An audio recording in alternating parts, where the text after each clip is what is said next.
నల్గొండ జిల్లా కేంద్రంలో ఉన్న గొల్లగూడ హాస్పిటల్లో కిడ్నాప్ కలకలం అయితే జరుగుతూ ఉంది. ఇక్కడ గత 4 సంవత్సరాల నుంచి ఈ జీజీఎస్ హాస్పిటల్ పరిధిలో ఉంటూ కుటుంబ పోషణకు ఇక్కడనే గడుపుతూ ఉన్నారు. వాళ్ళు పని చేసుకుని సాయంత్రం వచ్చి ఈ హాస్పిటల్ దగ్గరనే నిద్రపోతూ ఉన్నారు. ఒక నిరుపేద కుటుంబం.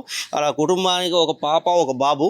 అయితే 3 సంవత్సరాల బాబు మొన్న 3 రోజుల క్రితం ఆడుకుంటూ ఉండగా ఒక అతను కిడ్నాప్ చేశారని చెప్పి వీళ్ళు ఆరోపిస్తూ ఉన్నారు. సీసీ కెమెరాలలో కూడా రికార్డ్ అయింది. ప్రస్తుతం మన దగ్గరనే ఉన్నారు. వారి మాటల్లో తెలుసుకునే ప్రయత్నం చేద్దాం. చెప్పండి అమ్మా, ఏం జరిగింది?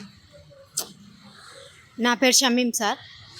నేను 3 సంవత్సరాల నుంచి ఇక్కడనే ఉన్నా సార్. బాబు పుట్టిన కాడి నుంచి. మా ఆయన పేరు అహ్మద్. వాళ్ళ ఇంటి వాళ్ళకి ఇష్టం లేదని నేను ఇక్కడనే హాస్పిటల్లో, ఇంటికాడ వద్దు అంటే హాస్పిటల్లో ఉన్నా సార్. అయితే మా బాబు 2 రోజుల నుంచి కనిపిస్తలేరు సార్ హాస్పిటల్లో. నేను వాష్రూమ్కి అని పోయి వచ్చేసరికల్లా 10 మినిట్స్లో ఐస్ క్రీమ్ బండి కాడ మా బాబు ఆడుకుంటాడు సార్. రోజు అక్కడనే ఉంటారు కదా అని నేను ఇచ్చిపెట్టి వాష్రూమ్కి పోయి వచ్చేసరికి 10 మినిట్స్ల తర్వాత వచ్చి చూస్తే బాబు లేడు సార్, కనిపించలేదు. ఇక్కడ ఫకీరోడు అని ఎవరో వస్తురు.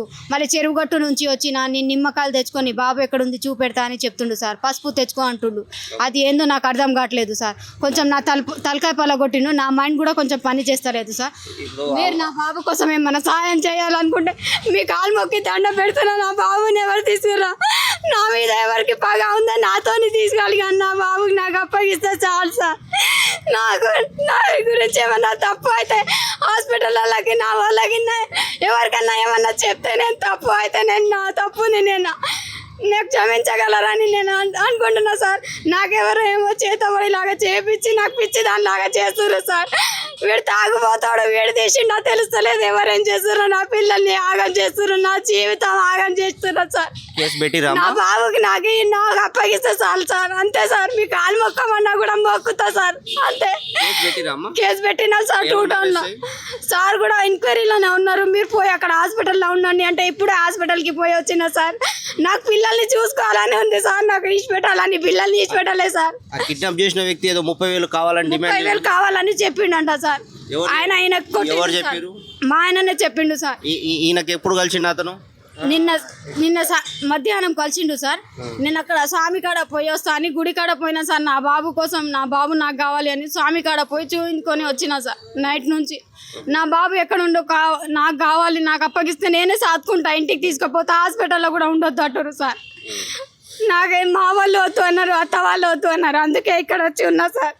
నాతో ఏమన్నా తప్పు అయితే నా గురించి నాతోని తీసుకోండి. నేను సావమన్నా కూడా సస్తా కానీ నా బాబుకి నాకు అప్పగిస్తే చాలు సార్. అప్పగించి నాకు మా ఆయన తాగుపోతాడని నేనే, మాకెవరు పెద్ద మనుషులు వెనక ముందు ఎవరు లేరని తెలుసలేదు సార్. ఇప్పుడు సీసీ కెమెరా రికార్డ్ అయింది. అతన్ని ఇంతకుముందు ఎప్పుడన్నా మీరు చూసారా? నేను చూడలేదు సార్.